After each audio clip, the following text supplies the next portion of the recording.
quiero que pienses en algo por un momento. Hay alguien en tu casa esta noche, no es extraño, no entró por la ventana, no forzó la puerta, entró contigo, vive contigo, come en tu mesa, duerme bajo tu techo y lleva años traicionándome. ¿Sabes quién es? No te estoy hablando de una persona de carne y hueso, te estoy hablando de algo mucho más peligroso. Algo que no puedes ver con los ojos, pero que puedes sentir en la frialdad de tus oraciones, en la distancia que sientes con Dios, en esa sensación extraña de que por más que rezas, algo no termina de funcionar en tu vida espiritual. Hay un Judas escondido en tu casa. Y hoy, en este jueves santo, el día más traicionero y al mismo tiempo más sagrado del calendario cristiano, vas a descubrirlo. Escúchame bien, porque lo que voy a decirte esta noche me heló la sangre la primera vez que lo entendí. Y te lo digo con toda la calma del mundo, porque no vengo a asustarte, vengo a liberarte. El jueves santo es la noche en que Jesús fue entregado, no por un enemigo, no por un romano, no por alguien que le odiaba desde el principio. Fue entregado por alguien que había compartido 3 años de milagros con él, alguien que había visto resucitar muertos, sanar ciegos, multiplicar panes, alguien que sabía perfectamente quién era Jesús y aún así lo vendió por 30 monedas de plata. ¿Qué clase de traición es esa? La peor, la más fría, la más calculada. Y hoy quiero preguntarte algo que hará temblar tu conciencia. ¿Hay un Judas así en tu interior? ¿Hay algo dentro de ti, un hábito, una actitud, una mentira que te cuentas a ti mismo que está traicionando tu relación con Dios en este preciso momento? Porque si no lo sacas hoy, en este jueves santo, lo llevarás contigo el viernes y al sábado, y resucitarás a medias en la Pascua, cargando el mismo peso que tenías antes. Quédate conmigo, porque en los próximos minutos vamos a hacer algo poderoso juntos. Vamos a nombrar al Judas, vamos a sacarlo a la luz y vamos a dejarlo en el huerto de Getsemaní, donde Jesús ya lo venció. El Judas que nadie quiere nombrar. Hermanos, permítanme comenzar con algo que aprendí no en los libros de teología, sino en el confesionario. Llevo décadas escuchando almas buenas, generosas, personas que rezan el rosario todos los días, que van a misa los domingos, que donan a los pobres, que cuidan a sus familias, personas que por fuera parecen completamente entregadas a Dios. Y sin embargo, cuando se sientan frente a mí y abren su corazón, me dicen lo mismo. Padre, siento que Dios no me escucha. Padre, rezo y rezo, pero todo sigue igual. Padre, tengo fe, pero hay algo que me bloquea, algo que no sé nombrar. Durante años me pregunté por qué. ¿Cómo puede alguien tan devoto sentirse tan lejos de Dios? Y entonces, estudiando la figura de Judas con mayor profundidad, no el Judas del cómic o del cine de Hollywood, sino el Judas real, el teológico, el psicológico, lo comprendí todo. Judas no era un monstruo. Eso es lo primero que necesitamos entender esta noche. Y sé que para algunos esto sonará controversial, pero es la verdad que nos incomoda, precisamente porque nos toca de cerca. Judas era un discípulo elegido, uno de los 12. Jesús lo conocía, Jesús lo llamó. Judas había escuchado el sermón de la montaña, había visto la multiplicación de los panes, había estado presente en la resurrección de Lázaro, había rezado con Cristo, comido con Cristo, dormido bajo las mismas estrellas que Cristo, y aún así traicionó. ¿Cómo es posible? La respuesta está en algo que los santos padres de la iglesia llamaron la doble vida interior. Judas tenía 2 corazones funcionando al mismo tiempo.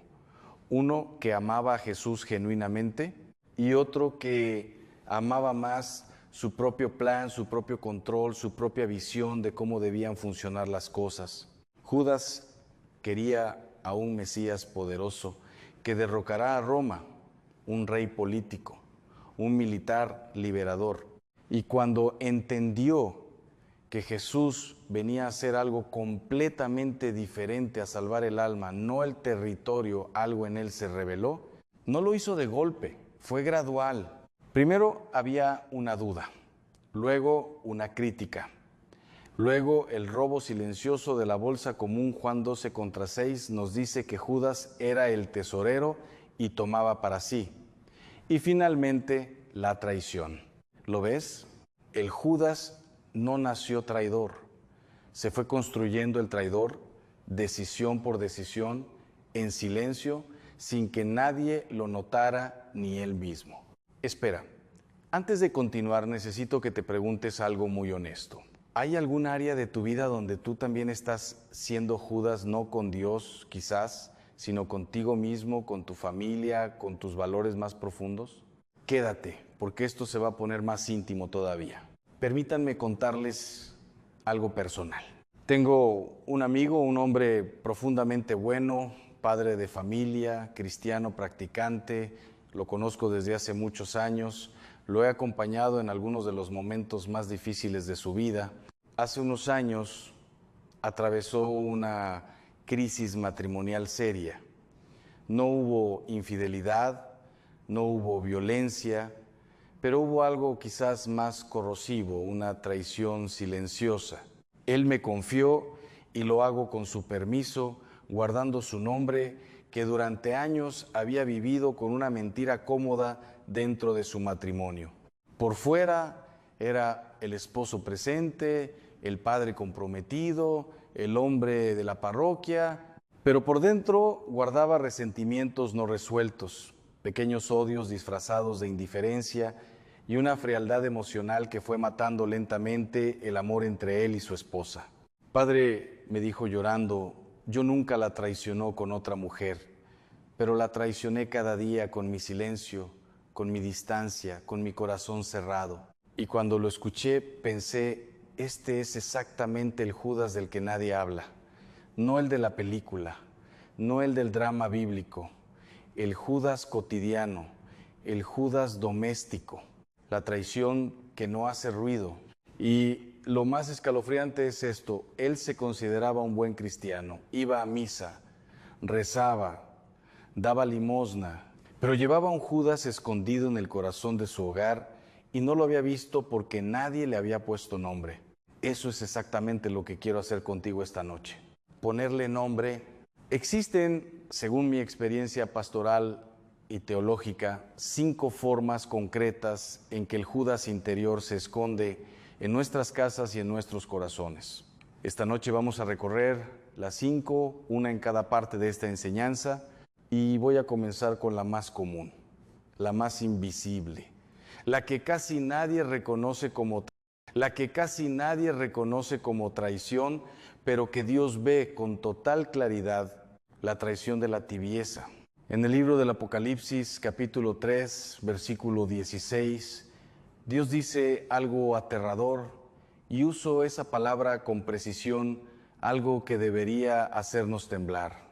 Por cuanto eres tibio y no frío ni caliente, te vomitaré de mi boca. Noten que Dios no dice que prefiere a los fríos sobre los tibios. Dice que la tibieza le produce náuseas. ¿Por qué? Porque la frialdad total al menos es honesta, pero la tibieza es una versión encubierta. Es el cristiano que dice, sí, Señor, con los labios y con la vida, dice, después, Señor. Es el Judas que no abandona a Jesús de golpe, que simplemente se va enfriando, poco a poco, con excusas razonables, con ocupaciones legítimas, con cansancio genuino, y un día mira atrás y ya no siente nada cuando reza, ya no le duele el pecado, ya no le emociona la Eucaristía. Ese es el Judas tibio. Y vive en muchos hogares que se llaman a sí mismos cristianos. Sientes que tu fe se ha vuelto un hábito vacío, que rezas por costumbre, no por amor. No cierres este video. Lo que viene en la siguiente parte podría ser exactamente lo que necesitas escuchar hoy en este Jueves Santo. Hermanos, hoy es el día exacto para hacer este examen, no mañana, no el domingo de Pascua, hoy, porque el Jueves Santo es la noche de la última cena, sí, pero también es la noche del huerto de Getsemaní, la noche en que Jesús sudó sangre pidiendo fuerzas y la noche en que Judas tomó su decisión final. Esta noche tú también tomarás una decisión. La pregunta es, ¿qué Judas escondido en tu casa vas a sacar a la luz? En la parte 2 hablaremos del segundo rostro de Judas, la traición del orgullo espiritual, ese que lleva a muchos creyentes a alejarse de Dios, precisamente creyendo que se están acercando más a Él. No te lo pierdas.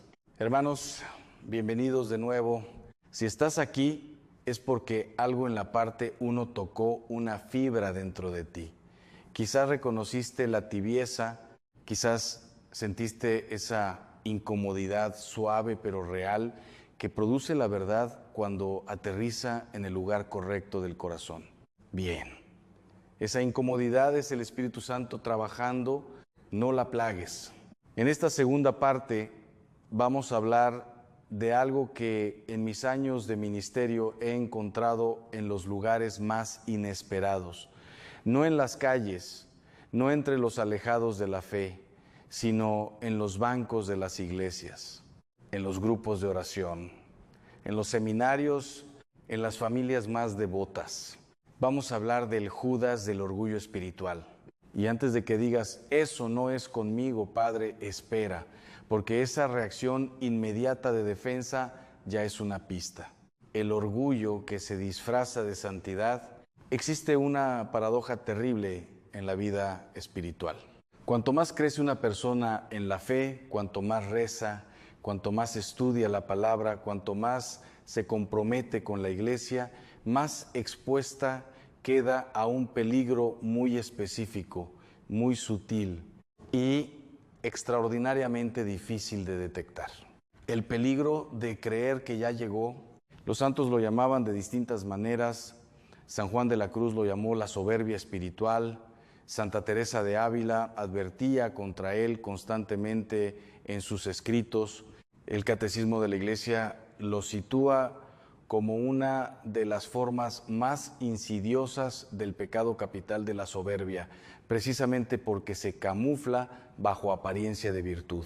Yo lo llamo simplemente el Judas que reza, porque Judas rezaba, Judas oraba, Judas conocía las Escrituras, Judas predicaba, y sin embargo, en el momento más crucial, su orgullo, su certeza de que él sabía mejor que Jesús cómo debían hacerse las cosas, lo condujo directamente a la traición. Escúchame con atención, esto es importante. El orgullo espiritual no se parece al orgullo ordinario. El orgullo ordinario es visible, es el hombre que presume de su dinero, de su posición, de su físico. Ese orgullo es fácil de identificar y en cierta medida fácil de corregir, porque la persona misma en sus momentos de lucidez puede verlo. El orgullo espiritual es diferente. Es el orgullo que se arrodilla, es el orgullo que ayuna, es el orgullo que cita versículos bíblicos mientras menosprecia al hermano que no los conoce. Es la persona que lleva 20 años en el grupo de oración y en su interior, muy en el fondo, donde nadie mira, se siente superior a quien acaba de llegar. Es algo aterrador, porque desde fuera parece exactamente lo contrario. ¿Alguna vez has juzgado a alguien en tu corazón por cómo reza, por cómo se comporta en misa, por cuánto sabe o no sabe de la fe? No respondas todavía. Déjame mostrarte algo que hará temblar esa respuesta. Permíteme llevarte al Evangelio de Lucas, capítulo 18. Jesús cuenta una parábola que en apariencia parece simple. 2 hombres suben al templo a orar, un fariseo y un publicano. El fariseo ora de pie y dice: Dios, te doy gracias porque no soy como los demás hombres ladrones, injustos, adúlteros, ni tampoco como este publicano. Ayuno 2 veces a la semana y doy el diezmo de todo lo que poseo. El publicano, en cambio, ni siquiera se atreve a levantar los ojos al cielo, Se golpea el pecho y dice solamente: Dios, ten misericordia de mí, que soy un pecador. Y Jesús dice algo que debería sacudirnos profundamente: os digo que éste bajó a su casa justificado y aquel no. El que más rezó, el que sabía más, el que cumplía más, el que sabía más, el que cumplía más, bajó del templo vacío. ¿Por qué? Porque el fariseo usó la oración para mirarse a sí mismo, no para encontrarse con Dios. Su oración era, en el fondo, un espejo, no un altar. Y eso, hermanos, es el Judas del orgullo espiritual en su forma más pura. Déjenme contarles algo que viví en primera persona. En una comunidad parroquial que conocí bien, no diré dónde, para proteger a las personas involucradas había un líder de grupo de oración, un hombre extraordinariamente comprometido. Organizaba retiros, coordina el rosario comunitario, visitaba enfermos. Desde fuera era un modelo de cristiano. Pero con el tiempo fui descubriendo algo que me heló la sangre. Este hombre había construido, sin darse cuenta, un pequeño reino espiritual propio. Decidía quién podía participar en el grupo y quién no. Juzgaba silenciosamente a quienes rezaban de forma incorrecta. Había desarrollado una teología personal tan rígida que cualquier punto de vista diferente al suyo lo vivía como una amenaza, no como un enriquecimiento. Y lo más doloroso, cuando alguien en el grupo atravesaba una crisis de fe, dudas genuinas, preguntas honestas empezaron. Sufrimiento real, este hombre no sabía acompañar, solo sabía corregir. Un día me llamó una joven de ese grupo llorando. Me dijo: padre, me siento peor después de ir al grupo de oración que antes. Siento que nunca soy suficientemente buena cristiana.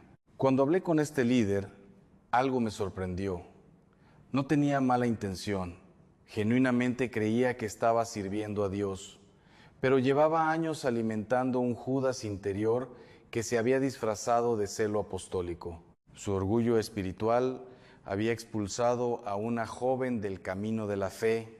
Eso es lo que hace el Judas que reza. No te traiciona a ti solo, traiciona a los que están a tu alrededor. Ahora mismo, mientras escuchas esto, puede que estés pensando en alguien que conoces que encaja en esta descripción. Pero te pido que hagas algo más difícil. Piensa si hay algo de esto en ti, porque el Judas más peligroso es siempre el que no reconocemos como propio. ¿Cómo se detecta el orgullo espiritual en uno mismo? Les doy 5 señales concretas. No las inventé yo, están presentes en los escritos de los grandes místicos de la Iglesia, desde San Agustín hasta el Padre Pío. Primera señal: te cuesta genuinamente alegrarte cuando otro crece espiritualmente más que tú. Sientes algo parecido a los celos, aunque no te atrevas a llamarlo así. Segunda señal: cuando corriges a alguien en materia de fe, en el fondo hay más satisfacción por tener razón que dolor por el bien del otro. Tercera señal: tu paz espiritual depende del reconocimiento externo. Si nadie nota tu entrega, tu oración, tu sacrificio, te sientes vacío. Cuarta señal: cada vez que alguien te confronta espiritualmente, aunque sea con caridad, lo vives automáticamente como un ataque, no como una gracia. Quinta señal: tu imagen de Dios se ha ido pareciendo, con el tiempo, demasiado a ti mismo. Un Dios que piensa como tú, que condena lo que tú condenas, que favorece lo que tú favoreces. Si alguna de estas señales resuena en ti esta noche, y lo digo sin juicio, con toda la ternura de un padre, ese es tu Judas, y el Jueves Santo es exactamente el momento para sacarlo. ¿Cómo se saca? Con una sola herramienta, la misma que usó el publicano en el templo: la humildad radical, no la humildad falsa, esa que se disculpa continuamente para recibir elogios.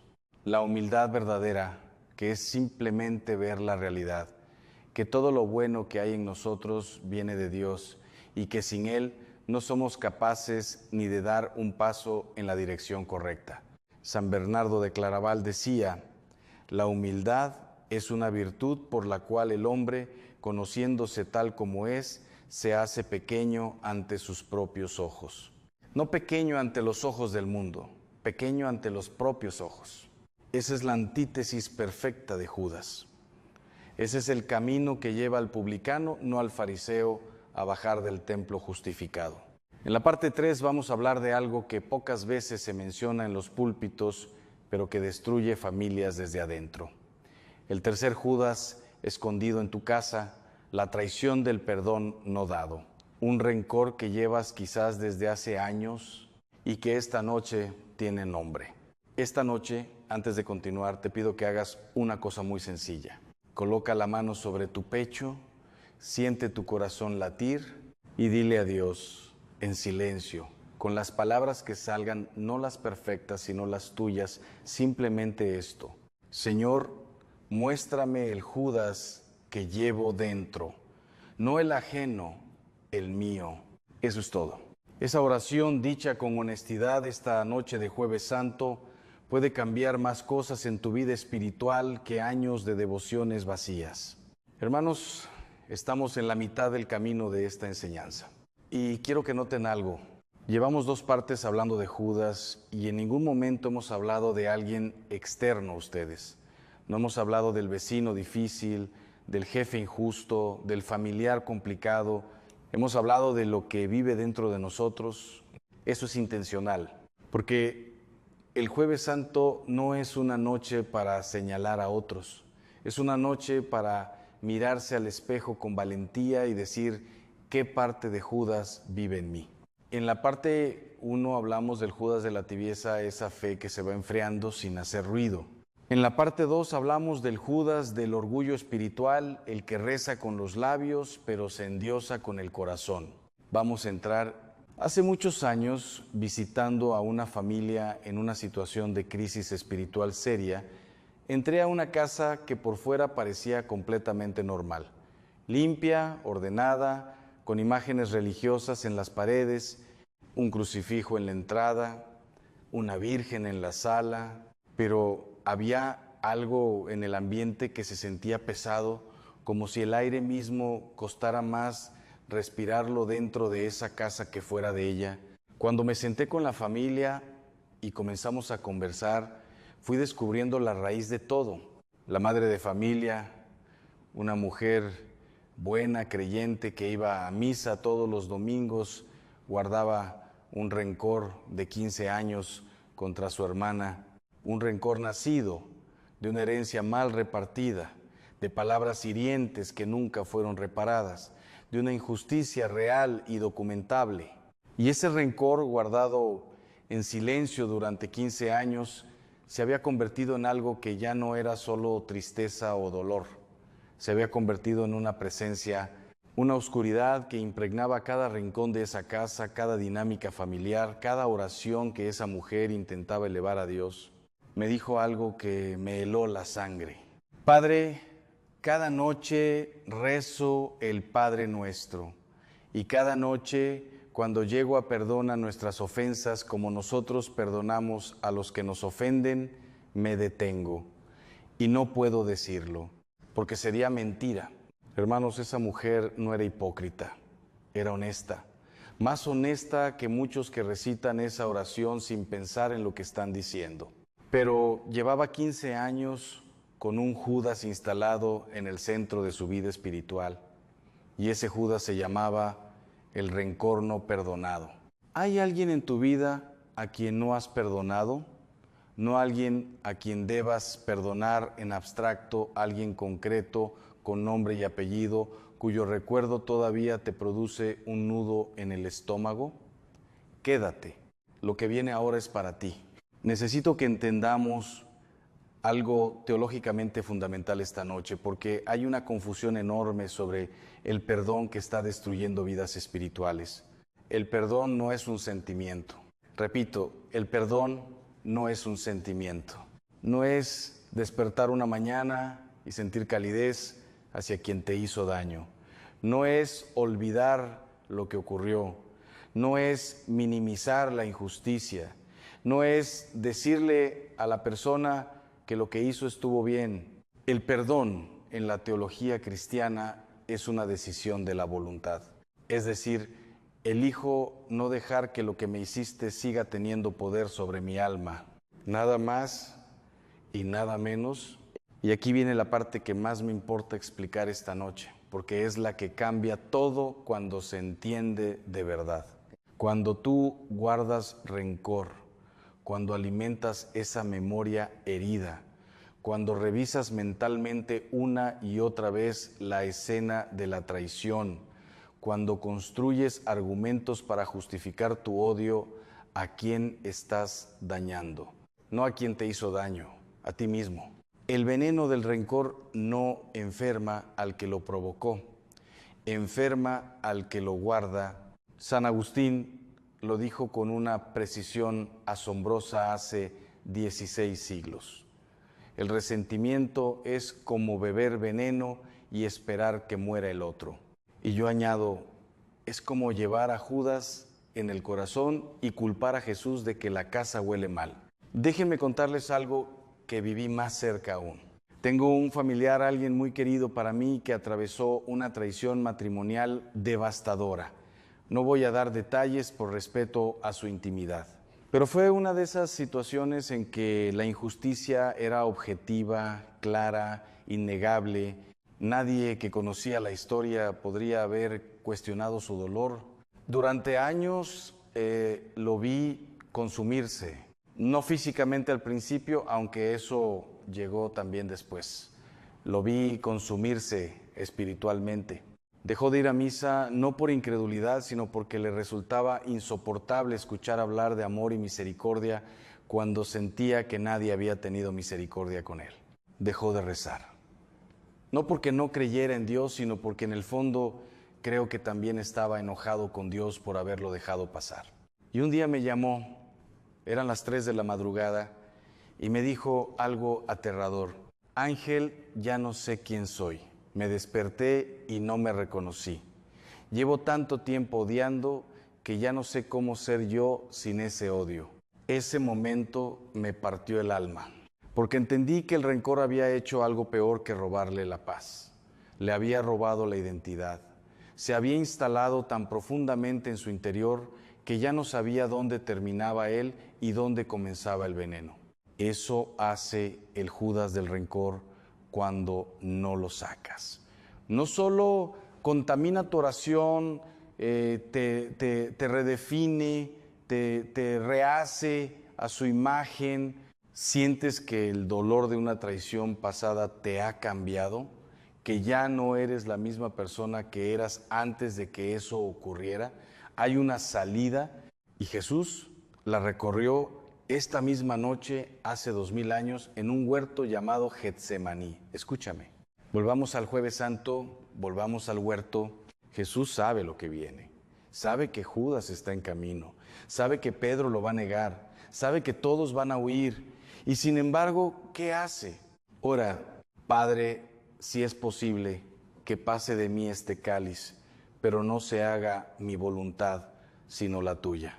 No hay rencor en esa oración, no hay amargura, hay dolor, un dolor tan intenso que Lucas nos dice que su sudor se volvió como gotas de sangre, pero no hay veneno. Y pocas horas después, colgado en la cruz, con clavos en las manos y la traición de Judas todavía fresca como una herida abierta, Jesús dice, Padre, perdónalos, porque no saben lo que hacen. Hermanos, eso no fue debilidad, eso fue la victoria más grande de la historia humana, porque el perdón de Cristo en la cruz no borró la injusticia, no dijo que los clavos no dolían, no fingió que la traición no había ocurrido. Simplemente vamos a hablar del cuarto y más profundo Judas de todos, el que está debajo de los otros 3, el que los alimenta a todos. Y después, y esto es lo más importante, vamos a expulsarlo juntos esta noche, aquí. Ahora, existe una pregunta que los teólogos han debatido durante siglos sobre Judas Iscariote. ¿Por qué lo hizo realmente? El dinero, las 30 monedas de plata siempre ha sido la respuesta fácil, pero 30 monedas de plata era el precio de un esclavo. Una cantidad ridícula para entregar al Hijo de Dios. Ningún hombre en su sano juicio traiciona 3 años de milagros y revelaciones divinas por el equivalente a unas pocas semanas de salario. No, el dinero no fue la causa, fue el símbolo de algo mucho más profundo y mucho más universal. Judas traicionó a Jesús porque en el fondo de su ser no confió en él. No confió en el plan de Dios. No confió en que el camino de la cruz pudiera conducir a algo bueno. No confió en que la aparente derrota pudiera ser en realidad la victoria más grande de la historia. Judas quería controlar el desenlace. Quería forzar la mano de Dios. Quería, a su manera retorcida y desesperada, que Jesús se revelara como el Mesías poderoso que él esperaba, aunque para eso tuviera que ponerlo en una situación límite. Judas no confiaba, y esa desconfianza lo destruyó. Hermanos, ese es el cuarto Judas, el Judas raíz, el más escondido de todos, la falta de confianza en Dios. ¿Cuántas veces has rezado pidiendo algo y en el fondo, muy en el fondo, no creías que Dios fuera a responder? ¿Cuántas veces has dicho, hágase tu voluntad, con los labios mientras con el corazón apretabas el control con todas tus fuerzas? Ese nudo en el pecho que sientes ahora mismo es el Judas raíz. Y tiene los días contados. La falta de confianza en Dios es el pecado más silencioso del creyente moderno. No aparece en los exámenes de conciencia habituales. Nadie llega al confesionario y dice, Padre, esta semana no confía en Dios, pero está presente en casi todo lo que hacemos. Está presente cuando rezamos con ansiedad en lugar de rezar con paz. Está presente cuando controlamos obsesivamente cada detalle de nuestra vida, porque en el fondo creemos que si dejamos de controlar, todo se derrumbará como si Dios no fuera suficientemente capaz de sostener lo que a nosotros se nos escapa de las manos. Está presente cuando después de años de fe seguimos negociando con Dios. Señor, si me das esto, yo te prometo aquello. Como si la relación con Dios fuera un contrato comercial y no una alianza de amor. Está presente en el miedo, en la angustia crónica, en la incapacidad de soltar, y está presente quizás de forma más devastadora en esos momentos de crisis, profunda enfermedad, pérdida, fracaso, cuando algo en nosotros susurra, ¿ves? Dios no estaba ahí, Dios no llegó a tiempo, Dios me falló. Ese susurro es Judas hablando. Y si no lo reconocemos como lo que es una mentira disfrazada de experiencia, nos llevará exactamente al mismo lugar al que llevó a Judas, a la desesperación. Porque el Evangelio de Mateo nos dice algo estremecedor sobre el final de Judas. Cuando vio que Jesús había sido condenado, sintió remordimiento, devolvió las monedas, reconoció su error, pero no fue a buscar a Jesús, no fue al pie de la cruz, no pidió misericordia, se ahorcó. ¿Por qué? Porque no creyó que el perdón fuera posible para alguien que había hecho lo que él hizo. La falta de confianza lo traicionó 2 veces. Primero lo llevó a entregar a Jesús y después le impidió recibir el perdón de Jesús. Déjenme contarles algo muy personal, algo que no comparto frecuentemente, pero que esta noche de Jueves Santo siento que debo decir. Yo también he tenido mi momento de Judas, no una traición dramática, no algo que pudiera contarse en un titular, pero sí un periodo de mi vida hace ya muchos años en que en el interior de mi sacerdocio comencé a dudar no de la existencia de Dios, sino de su bondad hacia mí específicamente. Había atravesado una situación de injusticia dentro de la institución, una situación que me dolió profundamente, que me hizo sentir invisible, incomprendido, abandonado por quienes debían haber sido mis hermanos en la fe. Y recuerdo una noche, era una noche como esta, de hecho cercana a la Semana Santa, en que me arrodillé frente al Santísimo y sentí por primera vez en mi vida sacerdotal un vacío absoluto. No ira, no duda intelectual, vacío. Y en ese vacío escuché algo que sé que no venía de Dios. Una voz muy suave, muy razonable, que decía: ¿para qué? ¿Para qué tantos sacrificios si nadie lo ve? ¿Para qué confiar en un plan que no entiendes y que parece no funcionar? Ese fue mi Judas. No lo seguí, pero lo escuché. Y durante un tiempo, lo confieso, con toda humildad, le di más espacio del que debería haberle dado. Lo que me salvó no fue mi debería haberle dado. Lo que me salvó no fue mi fortaleza, no fue mi teología. Fue una frase del Salmo 22 que apareció en mi mente en el momento más oscuro. La misma frase que Jesús gritó desde la cruz: Dios mío, ¿por qué me has abandonado? Y comprendí algo que cambió todo. Si el propio Jesús gritó esa pregunta desde la cruz y aún así confió, entonces el vacío no es ausencia de fe. A veces el vacío es el lugar donde la fe más profunda comienza. Lo que estás por escuchar en los próximos minutos no es solo una oración, es una expulsión, una decisión tomada con toda el alma en la noche más sagrada del año cristiano. Prepárate, porque el velo se romperá. Hermanos, ha llegado el momento. Hemos nombrado los 4 Judas: el Judas de la tibieza, la fe que se enfría en silencio; el Judas del orgullo espiritual, la santidad que se convierte en espejo; el Judas del rencor no perdonado, el veneno que llamas memoria; el Judas de la desconfianza, el control que le arrebatas a Dios. Ahora vamos a sacarlos.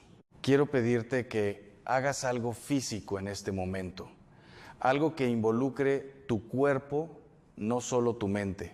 Coloca ambas manos abiertas sobre tus rodillas con las palmas hacia arriba. Es el gesto universal de quien suelta, de quien deja ir, de quien dice: ya no lo cargo yo, te lo entrego a ti. Y ahora, si puedes, repite conmigo esta oración. No la recites, vívela, palabra por palabra. Oración de expulsión, Jueves Santo. Señor Jesús, esta noche, en la misma hora en que tú sudabas sangre en Getsemaní, yo me arrodillo ante ti con mis Judas en las manos. Te entrego mi tibieza, ese frío que se fue instalando en mi oración sin que yo lo notara.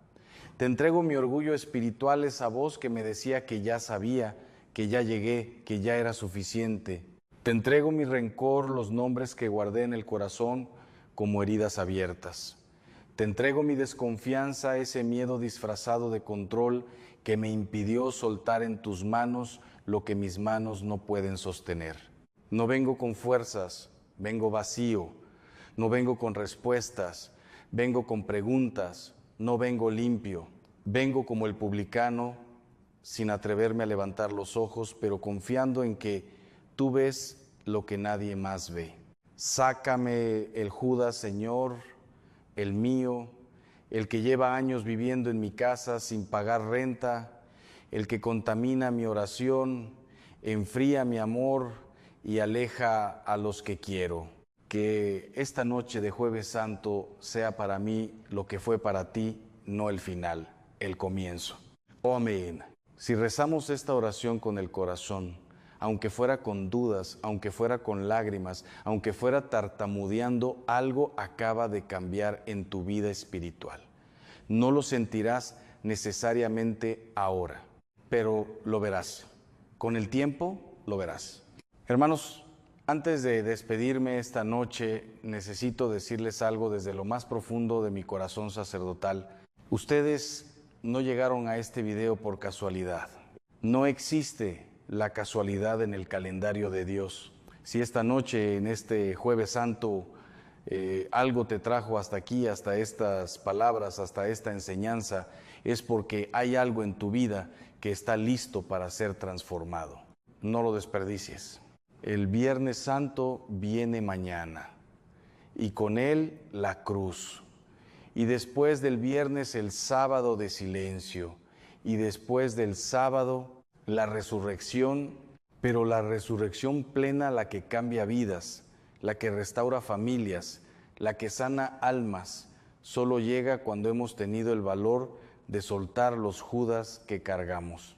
Tú puedes resucitar esta Pascua, no como metáfora, como realidad vivida, concreta, en tu casa, en tu matrimonio, en tu salud espiritual, en tu relación con Dios. Pero tienes que sacar al Judas primero.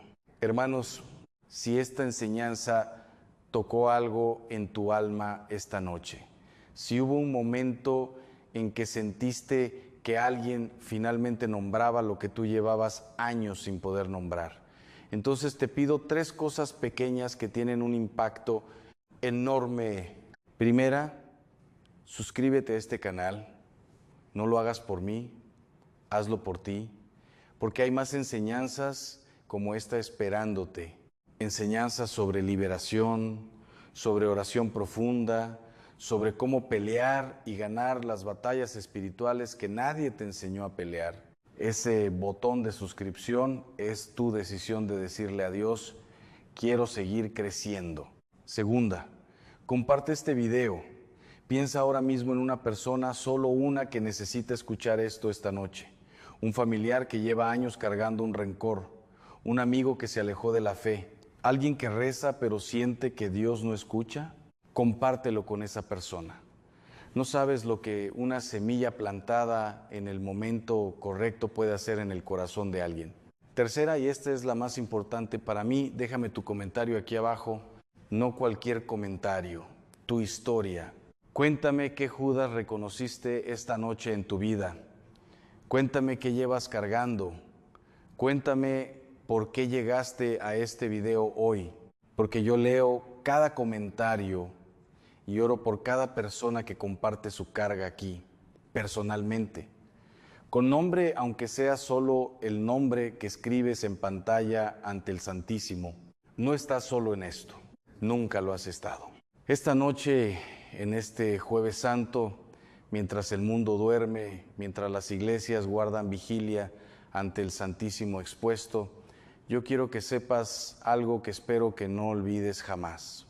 Jesús conocía a Judas desde el principio, lo eligió de todas formas, lo amó de todas formas, y si Él eligió y amó a quien sabía que lo iba a traicionar, ¿cuánto más te elige y te ama a ti, que esta noche viniste a entregarle tus Judas?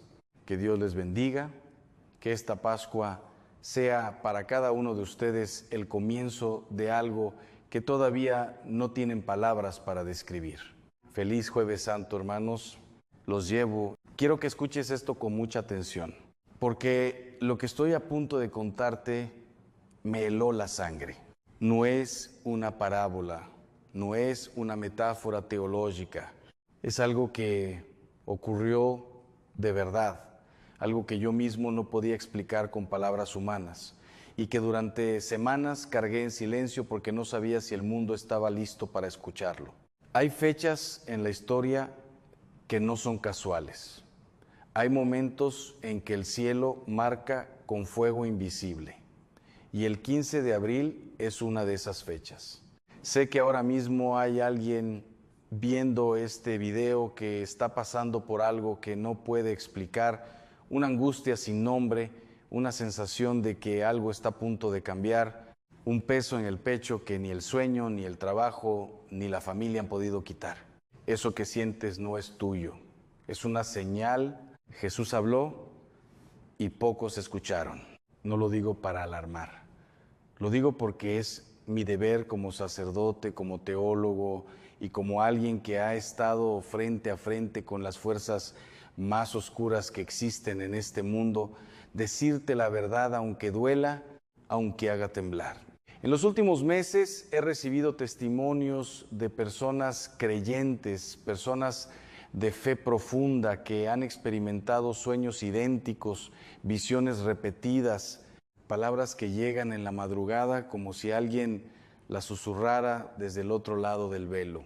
Y en todos esos testimonios hay algo en común, una fecha, una advertencia, un llamado urgente que muy pocos están tomando en serio. El mundo está distraído, las pantallas, el ruido, la velocidad de la vida moderna han creado una cortina entre el alma humana y la voz de Dios. Y esa cortina, hermano, hermana, está a punto de romperse, el velo se romperá. No te digo esto para que tengas miedo, te lo digo para que despiertes, porque el miedo paraliza, pero la verdad libera. Y hoy, en este video, vamos a recorrer juntos lo que significa este mensaje urgente que Jesús ha puesto en el corazón de muchos en este tiempo. Lo que significa espiritualmente el 15 de abril. Lo que la Biblia dice, lo que la historia confirma y lo que tú debes hacer ahora mismo. Quédate, porque esto cambiará algo en ti. Permíteme comenzar con una pregunta que parece sencilla, pero que lleva siglos sin ser respondida correctamente. ¿Puede Dios hablar a través del tiempo? La respuesta de la teología católica, fundamentada en la Sagrada Escritura y en la tradición, es rotundamente sí. No como una superstición, no como magia, sino como soberanía divina. El Dios que creó el tiempo no está atrapado dentro del tiempo. Él lo sostiene, lo moldea y en ocasiones extraordinarias lo usa como instrumento de advertencia para sus hijos.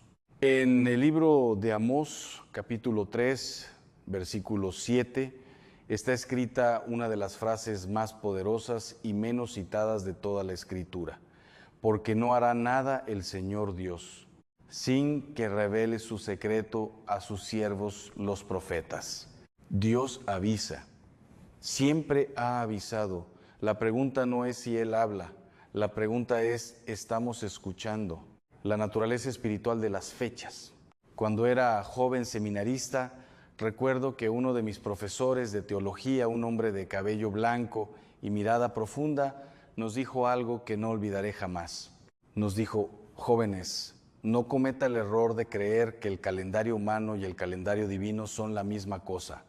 El hombre inventó el reloj, Dios inventó el tiempo.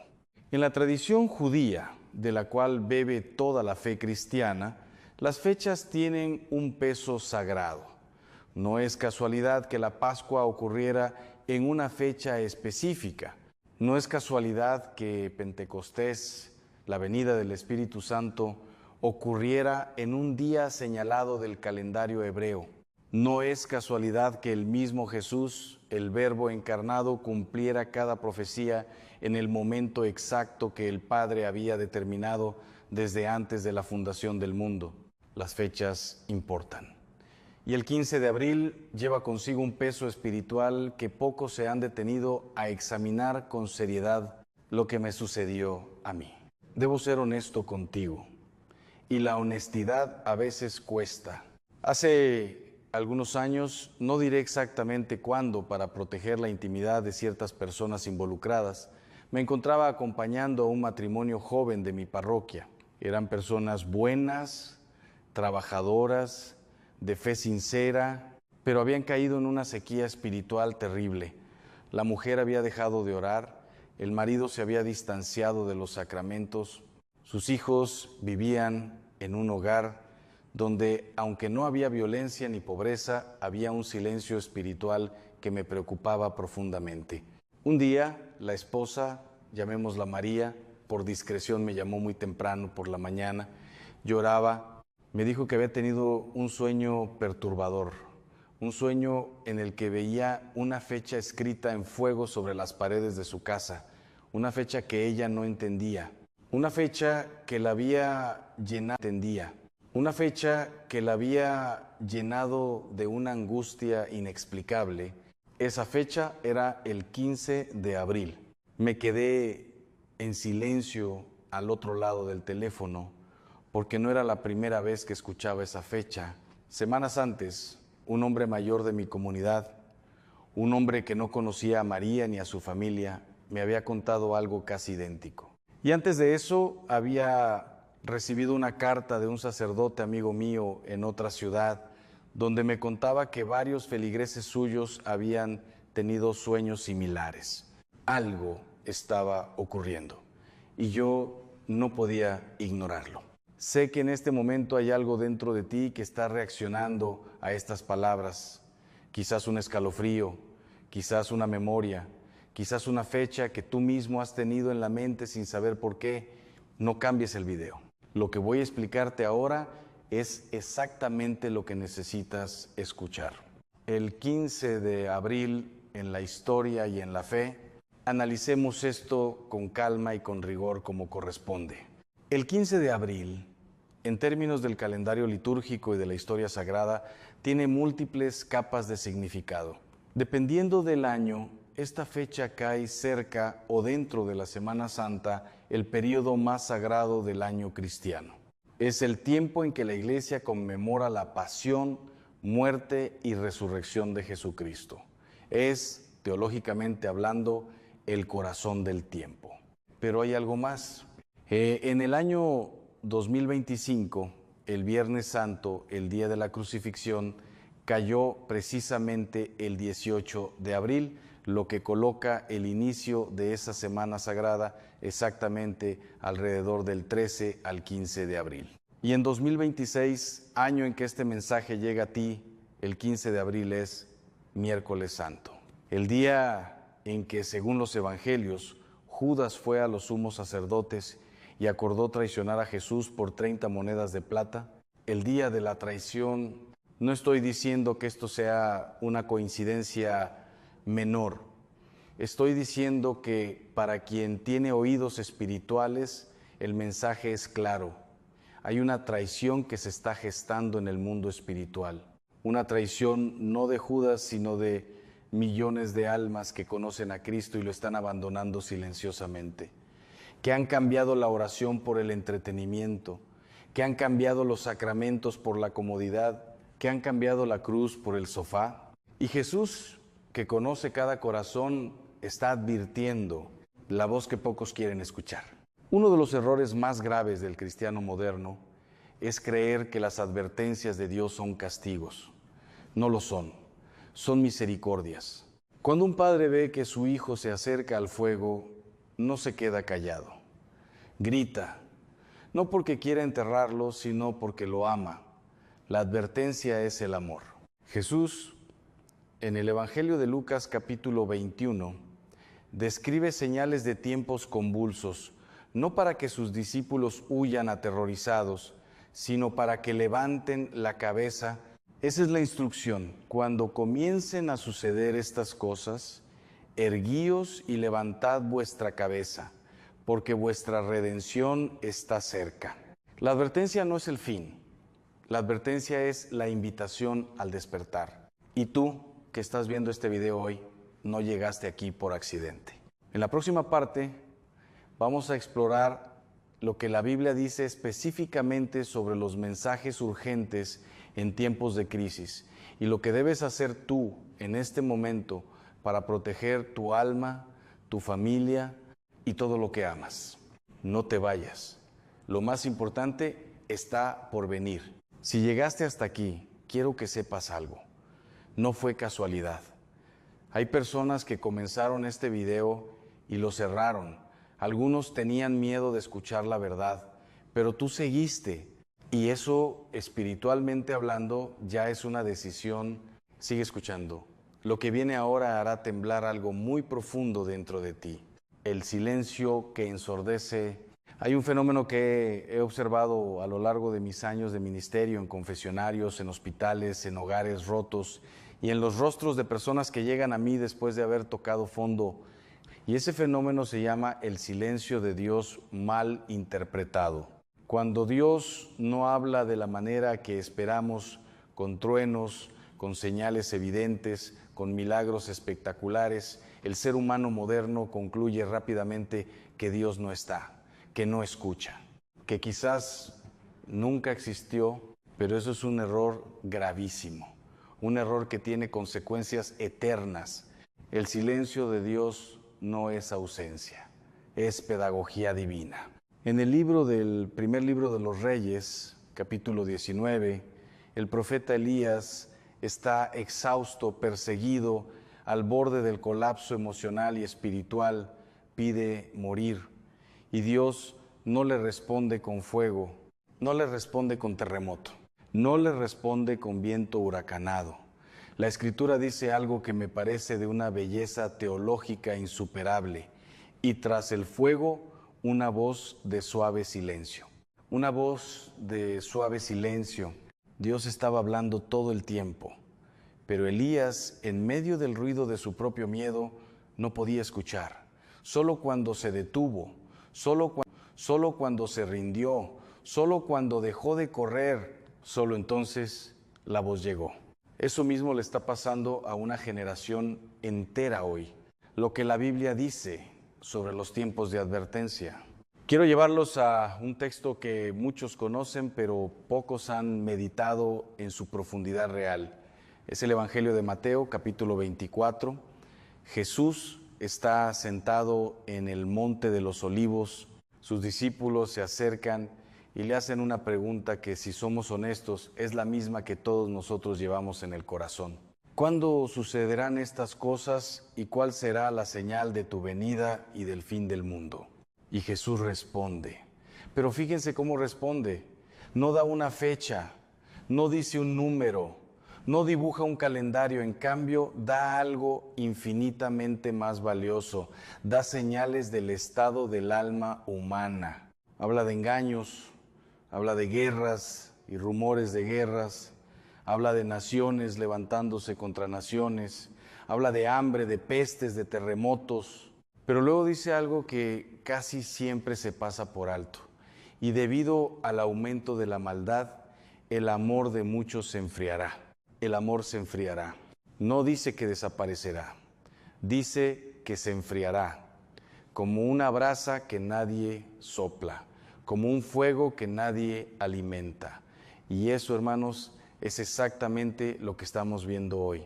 No un mundo de ateos militantes, un mundo de tibios, un mundo de personas que creen un poco, oran de vez en cuando, van a misa cuando no hay nada mejor que hacer y llaman a Dios solo cuando la crisis es demasiado grande para cargarla solos. La tibieza es la gran epidemia espiritual de nuestro tiempo. Quiero preguntarte algo directamente y quiero que respondas en tu interior con honestidad total. ¿Cuándo fue la última vez que oraste no porque necesitabas algo, sino simplemente porque amabas a Dios? Si tardaste en responder, este mensaje es para ti. Sigue escuchando. Lo que viene a continuación puede ser el punto de quiebre que tu alma estaba esperando. La historia de Fernando, un testimonio que cambió mi ministerio. Permíteme contarte sobre alguien muy cercano a mí, un hombre al que llamaré Fernando, aunque ese no es su nombre real, porque él me ha pedido discreción. Fernando era primo mío, un hombre brillante, educado, con una familia hermosa. Había crecido en una casa católica, había hecho su primera comunión, su confirmación, conocía las oraciones, conocía los misterios del rosario, pero Fernando, como tantos, fue dejando la fe de lado poco a poco, no por una gran crisis, no por un trauma, sino por lo más peligroso que existe, la comodidad. La vida le fue bien, tenía trabajo, salud, hijos sanos. Y en la prosperidad algo muy sutil ocurrió, dejó de necesitar a Dios, o al menos eso creyó. Hasta que llegó un 15 de abril. No voy a decirles el año exacto, pero sí les diré que esa noche Fernando me llamó a las 3 de la madrugada llorando, temblando. Me dijo que había tenido una experiencia que no podía explicar, que había sentido una presencia en su habitación, que había escuchado con una claridad que lo paralizó una sola palabra repetida 3 veces. La palabra era vuelve, solo eso, vuelve, vuelve, vuelve. Cuando llegué a su casa esa noche, lo encontré arrodillado en el suelo de su sala con un rosario que su madre le había regalado años atrás y que él había guardado en un cajón.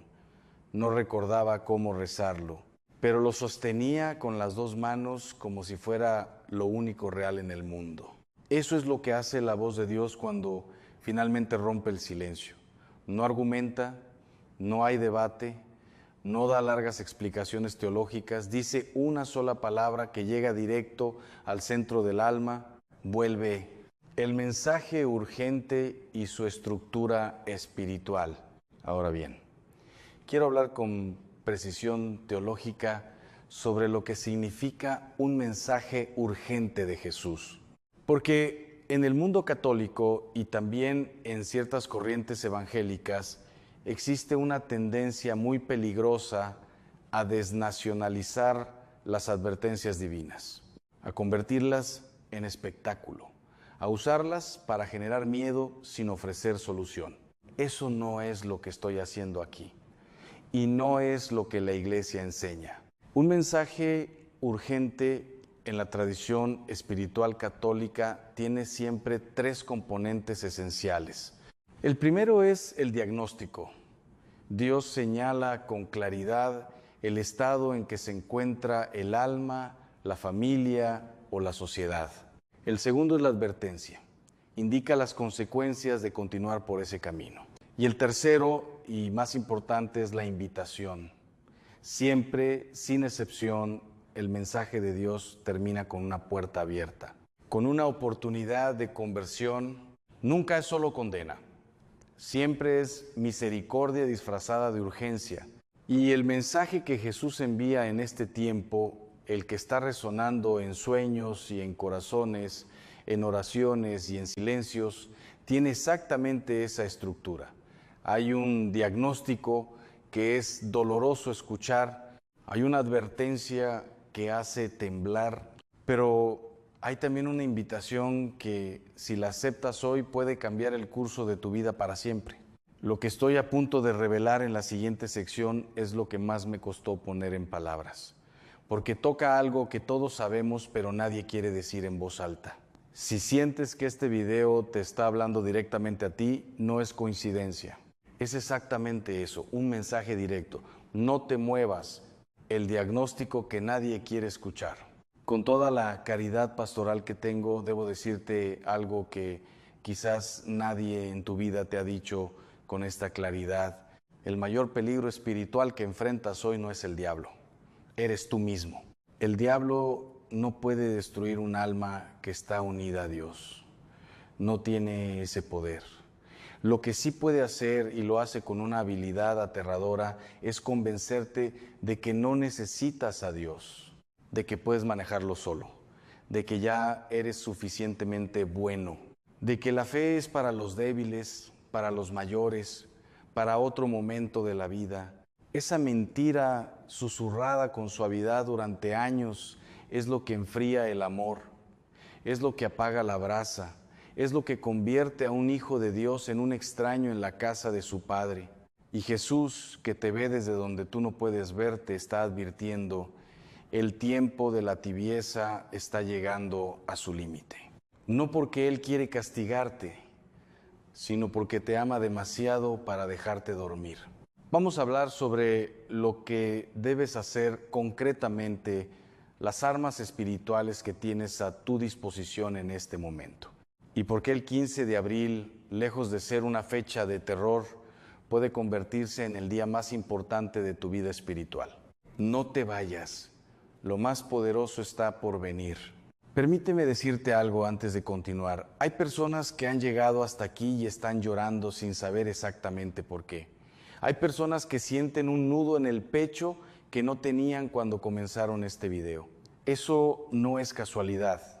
Eso es el Espíritu Santo tocando una puerta que llevaba mucho tiempo cerrada. No la cierres de nuevo. Lo que viene ahora es precisamente para ti. El momento en que todo cambia. En mis años como sacerdote he acompañado a personas en los momentos más extremos de la existencia humana. He estado en habitaciones de hospital donde la medicina ya no tenía respuestas. He estado en hogares donde el matrimonio se estaba desintegrando en tiempo real. He estado frente a personas que habían perdido la fe completamente y que me miraban con ojos vacíos preguntándome si Dios existía de verdad. Y en todos esos momentos he aprendido algo que ningún libro de teología me enseñó con tanta claridad como la vida misma. El momento más oscuro siempre precede al amanecer. No lo digo como frase bonita, lo digo como verdad experiencial. Lo he visto demasiadas veces para dudarlo. El momento en que una persona toca el fondo absoluto, el momento en que ya no le queda nada en sus propias fuerzas, es exactamente el momento en que Dios puede hacer su obra más profunda. Porque Dios no compite con el ego humano. Espera pacientemente a que el ego se agote. Y cuando finalmente te rindes, no con derrota, sino con confianza, es cuando el cielo se abre.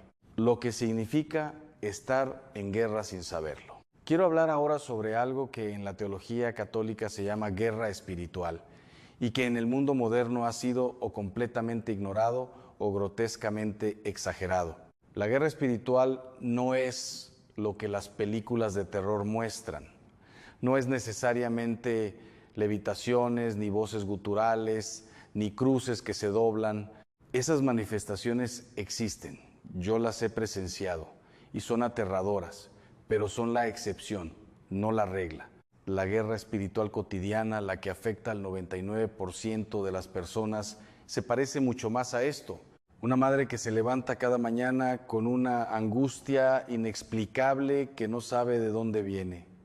Un padre que trabaja sin descanso pero siente que nada es suficiente, que hay un vacío que el dinero no llena.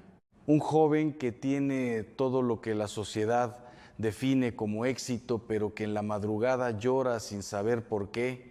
Una pareja que se amaba profundamente y que ahora se miran como extraños. Eso, exactamente eso, es la guerra espiritual en su forma más común y más devastadora. Y lo que hace tan peligrosa esta guerra es que la mayoría de sus víctimas no saben que están en ella. Atribuyen esa angustia al estrés, a la economía, a los problemas de pareja, a la genética. Y mientras buscan soluciones horizontales para problemas verticales, el enemigo sigue avanzando. Lo que voy a compartirte ahora son armas reales, no metáforas, no conceptos abstractos. Son herramientas espirituales concretas que han cambiado vidas que yo mismo he presenciado cambiar. Pero necesito que estés completamente presente. Cierra las demás pestañas, silencio el teléfono por unos minutos. Lo que viene es demasiado importante para recibirlo a medias. Las 3 armas que el cielo te ha dado. En la carta de San Pablo a los Efesios, capítulo 6, versículos 10 al 18, encontramos uno de los textos más estratégicamente importantes de todo el Nuevo Testamento. Pablo no está escribiendo poesía, está describiendo un arsenal, está dando instrucciones militares a una comunidad que estaba siendo atacada desde dimensiones que sus ojos físicos no podían ver. Y lo primero que dice es devastadoramente simple: fortaleceos en el Señor y en el poder de su fuerza. No dice fortaleceos en vuestra propia determinación. No dice fortaleceos en vuestra disciplina. Dice en el Señor, en su fuerza, no en la tuya. Esa distinción lo cambia todo. Porque el error más común del cristiano que intenta combatir espiritualmente es hacerlo con sus propias fuerzas. Más esfuerzo, más disciplina, más voluntad. Y cuando falla, porque inevitablemente falla, concluye que Dios no lo está ayudando, o peor, que no merece ser ayudado. Eso es exactamente lo que el enemigo quiere que creas. La primera arma es la oración contemplativa, no la oración de lista de compras, donde le presentas a Dios una serie de peticiones y esperas que Él las resuelva como un genio de lámpara, sino la oración de presencia, la oración donde simplemente te sientas ante Dios y dices: aquí estoy, no tengo palabras, no tengo fuerzas, pero aquí estoy. Esa oración aparentemente tan simple, tan aparentemente pasiva, es en realidad el acto espiritual más poderoso que un ser humano puede realizar. Porque en ese momento de rendición consciente el alma abre una puerta por la que la gracia divina puede entrar sin obstáculos. La segunda arma es la Eucaristía. Y aquí debo ser muy directo, especialmente con aquellos que se llaman católicos, pero que hace meses o años no reciben la comunión. La Eucaristía no es un símbolo, no es una tradición cultural, no es un ritual vacío. Es, según la fe de la Iglesia Católica y según las palabras del propio Jesucristo en el Evangelio de Juan capítulo 6, el cuerpo, sangre, alma y divinidad de Cristo.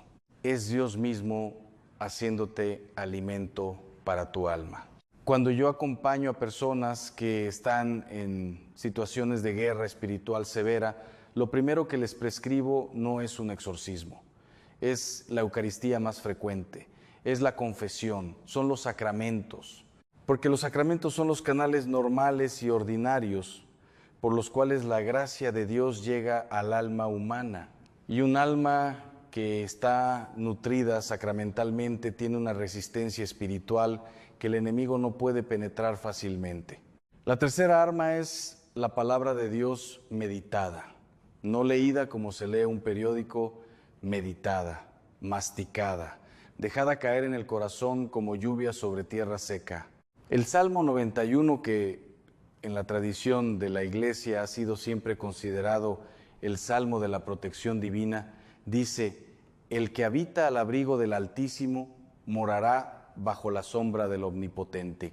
Habitar, no visitar, no pasa de vez en cuando habitar, hacer de la presencia de Dios tu residencia permanente. Mi experiencia personal con la oscuridad.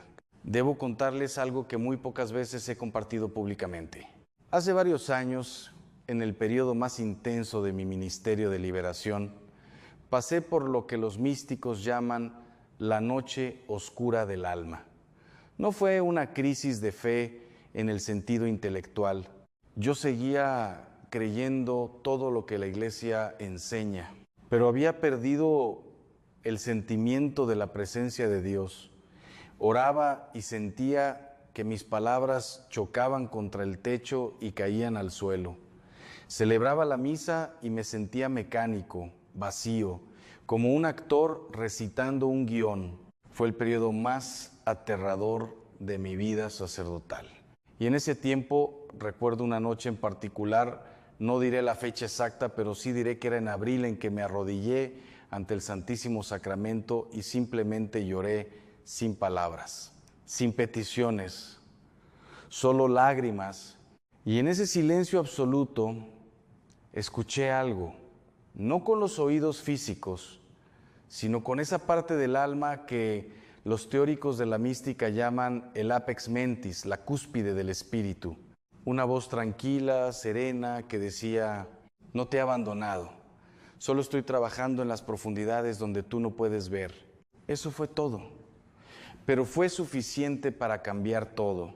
Sé que hay alguien viendo esto que está en exactamente ese lugar donde yo estuve. Esa oscuridad donde oras y no sientes nada, donde crees pero no sientes que crees. Quiero que sepas algo con toda la autoridad de mi ministerio: eso no es abandono de Dios. Es una invitación a una fe más profunda. No te rindas ahora.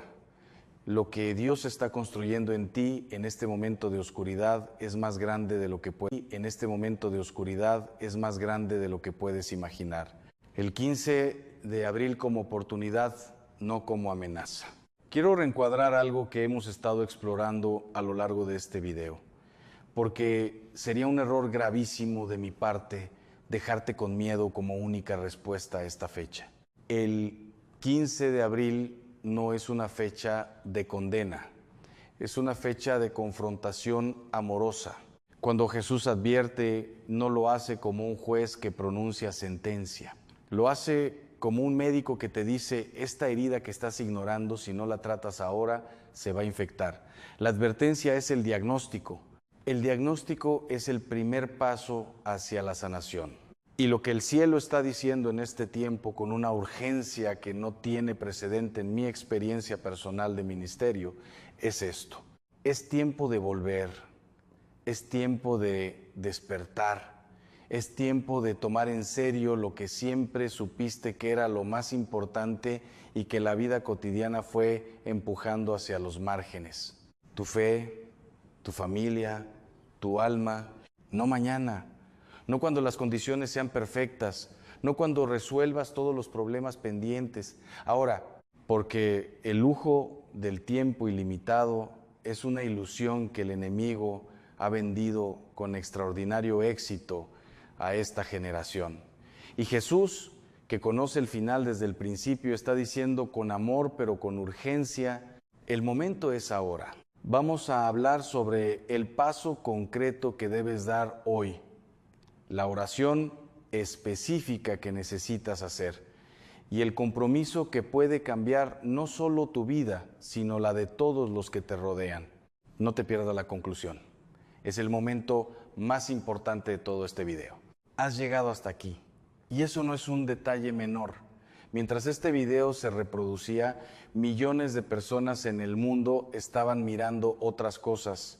Estaban distraídas, dormidas espiritualmente, corriendo detrás de cosas que mañana no van a importar, pero tú estás aquí. Eso significa algo. El Espíritu Santo no te trajo hasta este momento para que te vayas con las manos vacías. Lo que viene ahora es la parte más importante de todo lo que hemos hablado. Prepara tu corazón. El momento de la decisión, en toda mi experiencia como sacerdote, como teólogo, como alguien que ha acompañado almas en los extremos más oscuros y más luminosos de la existencia humana, he llegado a una convicción profunda que no puedo callar. La vida espiritual no se construye en los grandes momentos, se construye en las decisiones pequeñas que nadie ve. No es la gran conversión dramática la que sostiene un alma a lo largo del tiempo. Es la decisión de arrodillarse cada mañana aunque no tengas ganas. Es la decisión de abrir la Biblia aunque estés cansado. Es la decisión de perdonar aunque el dolor todavía esté fresco. Es la decisión de confiar aunque las circunstancias griten lo contrario. Son esas decisiones invisibles, acumuladas día tras día, las que construyen la fortaleza espiritual que ninguna tormenta puede derribar. Y hoy, en este momento, tienes delante de ti una de esas decisiones. No te estoy pidiendo que hagas algo extraordinario. No te estoy pidiendo que abandones tu vida, que te vayas a un monasterio, que te conviertas en un místico de tiempo completo. Te estoy pidiendo algo mucho más sencillo y al mismo tiempo infinitamente más profundo. Te estoy pidiendo que digas sí, un sí simple, un sí sincero, un sí que venga del lugar más honesto que tienes dentro de ti, ese lugar donde ya no hay máscaras, ni defensas, ni argumentos intelectuales, solo tu alma desnuda frente a su Creador. Lo que le pasó a Fernando el Desenlace, recuerdan a Fernando, mi primo, del que les hablé en la parte 2, el hombre que me llamó a las 3 de la madrugada llorando, sosteniendo un rosario que no sabía cómo rezar. Quiero contarles el resto de su historia. Esa noche me quedé con él hasta el amanecer. No hablamos de teología, no hablamos de demonología, no hablamos de fechas ni de señales, solo rezamos juntos, lentamente. Con torpeza, porque Fernando había olvidado muchas de las oraciones y yo lo guiaba palabra por palabra. Y al salir el sol, Fernando me dijo algo que me quedó grabado en el alma para siempre. Me dijo: Padre, llevo años construyendo una vida y sintiéndome vacío. Esta noche, sin nada, arrodillado en el suelo, me siento más lleno que nunca. Eso es lo que hace la gracia de Dios. Llena los espacios que ninguna cosa del mundo puede llenar. Fernando regresó a los sacramentos, volvió a la misa, comenzó a orar en familia con su esposa y sus hijos. No fue un camino perfecto. Hubo recaídas, dudas, momentos de sequía espiritual, pero la diferencia era que ahora tenía un ancla. tenía una raíz y esa raíz comenzó a crecer en una noche de abril. Lo que estoy a punto de compartirte es algo que normalmente guardo para los retiros espirituales presenciales, para los momentos más íntimos del ministerio. Pero siento con claridad que no puedo ignorar que hay alguien viendo este video que necesita escuchar exactamente esto, exactamente hoy. Así que lo voy a decir, con toda la fuerza y toda la ternura que tengo. La oración que puede cambiarlo todo. A lo largo de los siglos, la Iglesia ha preservado un tesoro de oraciones, de prácticas espirituales, de caminos de conversión probados en el fuego de la experiencia mística y pastoral. No son fórmulas mágicas, son expresiones del alma que, cuando se pronuncian con fe genuina, abren canales de gracia que transforman la realidad interior de la persona. Quiero guiarte ahora en una oración. No es complicado, no requiere preparación especial, solo requiere honestidad. Si puedes, en este momento, pon una mano sobre tu corazón. Si estás en un lugar donde puedes arrodillarte, hazlo. Y si no puedes, no importa. Dios no mira la postura del cuerpo, mira la postura del alma. Y repite estas palabras desde el lugar más profundo que tengas. Señor Jesús, aquí estoy, cansado de cargar solo lo que no fui hecho para cargar solo, cansado de vivir en la superficie de una vida que tú diseñaste para ser profunda. Hoy te digo sí, no porque lo tenga todo resuelto, no porque sea perfecto, sino porque me has llamado por mi nombre y ya no puedo fingir que no escucho. Toma lo que soy, toma lo que tengo, toma lo que me falta y hazme lo que tú sabes que puedo llegar a ser. Amén. Si dijiste esas palabras con el corazón, algo acaba de cambiar. Quizás no lo sientes todavía. Quizás las emociones no acompañen inmediatamente, pero en el nivel espiritual donde las cosas realmente ocurren, algo se movió. Una puerta se abrió. Lo que debes hacer en las próximas 24 horas. La conversión no termina en la oración. La oración es el comienzo. Lo que viene después es igualmente importante. Y quiero darte pasos concretos, porque la fe sin obras, como dice el apóstol Santiago, está muerta. El primer paso, busca un momento de silencio hoy, no mañana, hoy. 10 minutos sin teléfono, sin televisión, sin ruido, solo tú y Dios. No necesitas decir nada elaborado, solo abre el espacio. Dios lo llenará. El segundo paso, si eres católico y hace tiempo que no te acercas al sacramento de la reconciliación, haz el propósito firme de ir a confesarte esta semana, no la semana que viene, esta semana. La confesión no es un castigo, es una ducha del alma. Es el momento en que Dios mismo, a través del sacerdote, te dice directamente: tus pecados están perdonados, ve en paz. No hay experiencia espiritual comparable a salir de un confesionario con el alma limpia. El tercer paso, habla con alguien de tu fe, con tu cónyuge, con un hijo, con un amigo. Comparte lo que estás sintiendo. La fe compartida se multiplica. La fe guardada en silencio tiende a apagarse. El cuarto paso, regresa a la palabra de Dios. Comienza por el Evangelio de Juan. Léelo despacio, un capítulo por día, sin prisa, dejando que cada párrafo aterrice en tu corazón antes de pasar al siguiente. Sé que hay alguien que está pensando: Padre, todo esto suena hermoso, pero usted no conoce mi situación. Usted no sabe lo que he vivido.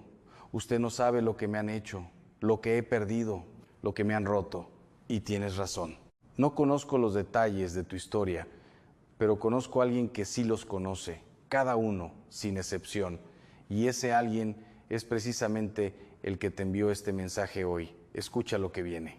Para él que está en el fondo, quiero hablarle directamente a alguien. No sé quién eres, no sé tu nombre, no sé tu ciudad, pero siento con una claridad que Me resulta imposible ignorar que hay alguien viendo este video que está en el lugar más oscuro de su vida en este momento. Quizás estás enfrentando una enfermedad que los médicos no saben cómo tratar. Quizás tu matrimonio está al borde de un precipicio y ya no ves cómo salvarlo. Quizás has perdido un trabajo, una persona amada, un sueño que llevabas años construyendo. Quizás hay una adicción que te tiene atrapado y de la que ya no crees que puedas salir. Quizás simplemente hay una oscuridad interior que no tiene nombre y que te acompaña cada día como una sombra que no puedes sacudir. Para ti, especialmente para ti, es este mensaje. No estás solo. Nunca has estado solo. En cada momento de esa oscuridad había una presencia que tú quizás no podías sentir, pero que estaba ahí sosteniéndote, impidiendo que te rompieras del todo, guardando en tu interior una llama tan pequeña que apenas era visible, pero que nunca se apagó completamente. Esa presencia tiene nombre y su nombre es Jesús. Y hoy, a través de este video que llegó a ti de una manera que quizás no puedes explicar del todo, Él te está diciendo lo mismo que le dijo a mi primo Fernando en aquella madrugada de abril. Vuelve no como extraño, no como mendigo, sino como hijo, como hija, con todos los derechos y toda la herencia que esa filiación divina implica. El mensaje final del 15 de abril. Hemos recorrido un camino largo en este video. Hemos hablado de fechas y de señales, de la historia sagrada y de la experiencia personal, de la guerra espiritual y de las armas que el cielo nos ha dado, de la oscuridad y de la luz que siempre la vence. Y quiero terminar con esto. El 15 de abril no es una fecha para temer, es una fecha para recordar que el tiempo es un regalo, no una posesión. Para recordar que cada día que se nos da es una oportunidad de volver al Padre, de amar más profundamente, de vivir con mayor conciencia espiritual. Jesús no advierte porque quiere asustarte, advierte porque te ama con un amor que no tiene equivalente en ningún idioma humano. Un amor que bajó del cielo, se hizo carne, cargó una cruz, murió y resucitó. Todo por ti, no por la humanidad en abstracto, por ti, con nombre y apellido, con tu historia específica, con tus heridas particulares, con tus pecados concretos. Ese amor no caduca, no se agota, no se cansa. Y hoy, en este 15 de abril, ese amor te está llamando. La pregunta es solo una. ¿Responderás? Padre Celestial, en este momento elevo a ti y a cada persona que ha llegado hasta el final de este video. Tú conoces su nombre, conoces su historia, conoces el peso que carga y la herida que esconde. Te pido que lo que se sembró hoy en sus corazones no sea arrebatado por el ruido del mundo, que germinen en ellos semillas de conversión genuina, de paz profunda, de fe renovada. Protegen a sus familias, sana tus enfermedades, restaura sus hogares y guíalos, Señor, en cada paso que den desde hoy en adelante. En el nombre del Padre, del Hijo y del Espíritu Santo. Amén. Hermano, hermana, si este video tocó algo en ti, si estas palabras llegaron a un lugar que llevaba tiempo cerrado, quiero pedirte algo desde el corazón. Suscríbete a este canal, no lo hagas como un gesto automático, hazlo como una decisión espiritual, porque en este espacio encontrarás cada semana enseñanzas, oraciones y mensajes que están diseñados para acompañarte en tu camino de fe, para que nunca tengas que caminar solo. Activa la campanita de notificaciones, porque los mensajes que Dios tiene para ti no pueden esperar, y quiero que seas el primero en recibirlos cuando lleguen. Y ahora quiero pedirte algo más personal. En la sección de comentarios, debajo de este video, quiero que escribas tu petición. No importa cuán grande sea, no importa cuán imposible parezca, escríbela con tus palabras, sin adornos, solo la verdad de lo que estás viviendo y lo que necesitas que Dios intervenga. Porque yo personalmente voy a leer cada comentario y voy a orar por cada petición que dejes aquí. No es una promesa vacía, es un compromiso pastoral. Cada nombre que escribas en esos comentarios va a pasar por mis manos en oración. Comparte este video con alguien que lo necesite, con ese familiar que se alejó de la fe, con ese amigo que está pasando por una crisis, con esa persona que sientes que está buscando algo sin saber exactamente qué. Quizás este video sea el instrumento que Dios use para llegar a su corazón, porque así es como funciona el reino de Dios. No con ejércitos ni con poder humano, sino con un video compartido en el momento exacto, con una palabra que llega a la persona correcta en el instante preciso, con la voz de uno que alcanza el corazón de otro. Tú puedes ser ese puente hoy. Que Dios te bendiga, que la Virgen María te cubra con su manto y que este 15 de abril sea el comienzo de algo nuevo, profundo y hermoso en tu vida. Hasta la próxima. Con todo mi afecto sacerdotal. Padre Ángel Espinosa,